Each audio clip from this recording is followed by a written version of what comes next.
Hello, my name is Alexis, and today I'll be discussing the topic for my final paper, the opioid crisis in white America, for our class Masters of Public Health 603 Applied Behavioral Science.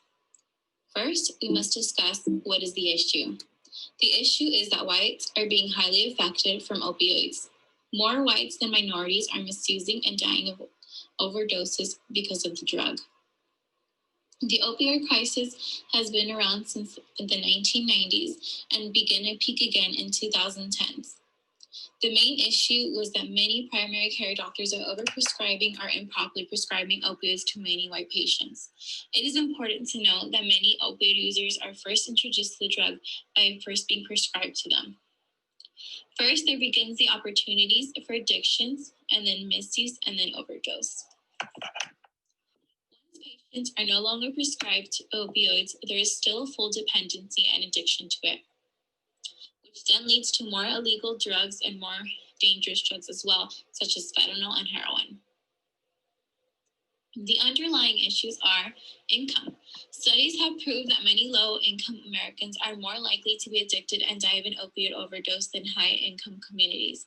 Income can affect the kind of healthcare one has access to, and the area in which you live alone can affect the type of education received. Access to drugs, the people you surround yourself also.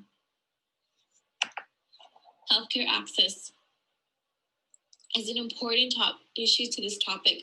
During one of my research topics, I found out that many Medicaid patients are being prescribed and are addicted to opioids compared to non-Medicaid participants. We will also be discussing this topic in further detail in the next slide, as I see it is more important compared to the other disparities as well. The third is pre-diagnosed condition. If someone has a pre-diagnosed condition such as chronic pain, this can lead them to use opioids more than someone who does not suffer from this. In addition, I have also had to add biological trauma such as PTSD or stress that can encourage the use of substance to help curb the pain. There are some genes that as well that can cause predominant addiction behavior such as family history or abuse or substance addiction. These factors can also be connected or underlie one another as well. As stated earlier, access to healthcare is one of the main issues. Studies show that white Americans have access to healthcare more than compared to any other minority group. Even with laws such as the Affordable Care Act, it is still not accessible for, just let's say an example, a non-English speaking minority who is not a citizen. Eligibility requirements require citizenship, which also limit the opportunity for a minority to enroll. However, even those minorities who do receive access to healthcare, there still proves to be a discrimination against race. Minorities are more than likely to undermine or not be taken serious on the same health conditions compared to the white counterparts. Doctors are more than likely to prescribe medications to a white patient than of a minority. There's also the stereotype that has been proven that some primary care physicians will not prescribe medications to their Black patients with the fear of it being sold or misused. It is because of this that minorities find themselves at the main issue of opioids. Many primary care physicians are also not well educated on how to properly prescribe drugs, and many of them overprescribe or do not properly teach their patients about the drug or the dangers of it. The underlying issues are what have caused many white Americans to be the main target of the opioid crisis. This is uncommon, as we usually see minorities being the main ones affected during healthcare disparities. So, what has been done?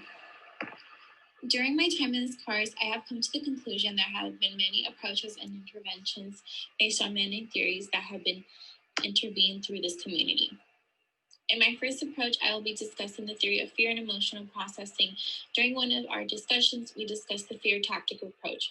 For example, I used this photographer named Montgomery who would go around the state of Washington with law enforcement and photograph incidents of opioid overdoses. This was done to implement fear into an individual to prevent them from changing behaviors. However, this can be flawed at times. An image can be powerful because not only does it show the results one may go through and how it could affect those around them, and it can be a cue to action in one's environment in order to change one's behavior. However, fear is not always effective in changing risk behaviors. Referring to the health belief model, I believe that this image can express perceived severity, but not perceived sexability. Images can definitely serve as a cue to action, but can result in fear control or defective avoidance, and may not be personal enough that can be easily ignored. If fear is implied, it is important that it results in perceived susceptibility by stating that one's modifying factors are. It also depends on what stage and how deeply that person is engaging in that perceived risk behavior. The second approach I looked at was based off the information behavioral model. This was created by Fisher, and there are 3 constructs to this model. In this study, they went over information that can be described by the relevant knowledge of the behavior. In this case, it was information on how to use opioid antagonist drugs. The second construct is motivation. Motivation combines one's individuals and attitude about the behavior in order to engage their motivation to engage in the behavior. Based off these 2 constructs, the third was behavioral skills. This construct can be explained in one's skills and capacity engaging on the behavior on their own. This study again looked at naloxone to provide high-risk users to see if they would engage in medications to stop overdoses.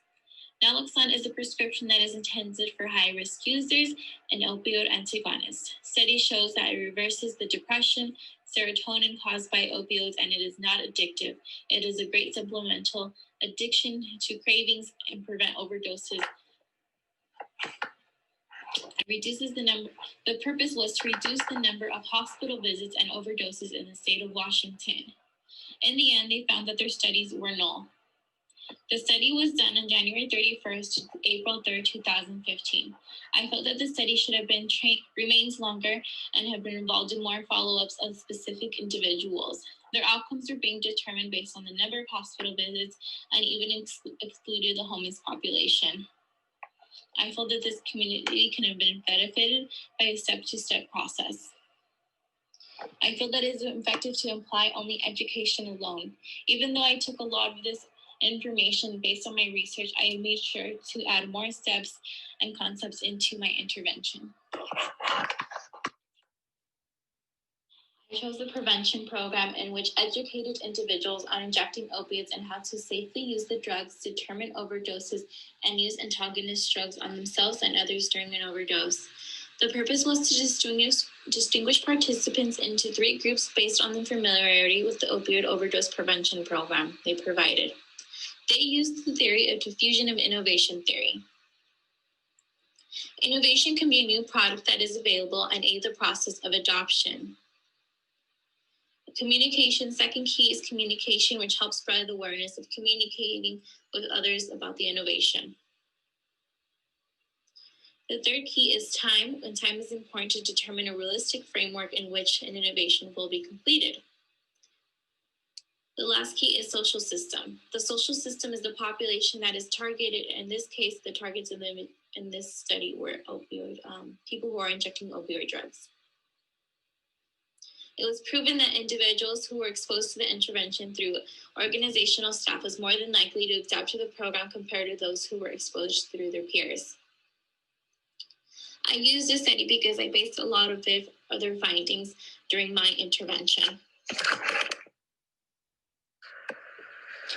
Here I based off my logic model due to my studies.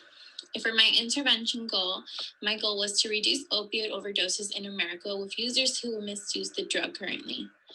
I did a harm reduction in model because I feel that it is hard to get high-risk opioid users to just stop using the drug completely. It would be safer to implement a harm reduction program. For my activities, I would provide one-on-one counseling or therapy for users. I would set goals to help them reach every week and month. And I would start educating them on the harm reduction and what to do if experiencing an overdose. So have them practice using naloxone and teach them about the benefits of using naloxone. The components I have included are have individuals taper their opioid consumption with the help of coaches, caseworkers. So I do not again expect them to completely stop using opioids, just to lessen and taper their medication or prescription or any illegal drugs that they may be using. I will begin substituting the opioid with antagonist drugs such as naloxone to satisfy withdrawals and prevent from overdoses. The outcomes, I hope to complete the intervention after 6 months and continue them in follow-up for 6 months after. After follow-up, is their intention that opioid overdoses rates will drop. Of course, implementation and translation are an important part of the intervention process. For my implementation, I hope to incorporate any cultural adaptations without posing any threat to the fidelity of the program. Modifications will be made to the core elements, such as income, gender, education, and family history of abuse and support of the individuals. These coaches and therapy and personal goals will help set these implementation changes. Translation is the dissemination process of the intentional spreading of the information of the intervention to promote the program and spread awareness. I will make sure to use a city that is predominantly white and has severe opioid overdose cases. I would like for the coaches to go out and be a part of the outreaching team to implement trust from the beginning, and so that participants can be more encouraged to complete the intervention. Thank you for your time during this presentation. I appreciate everything that I learned throughout this course, and will hope to carry it with me throughout my next courses. Here is also a list of all the references I have used throughout this presentation. Again, thank you for your time.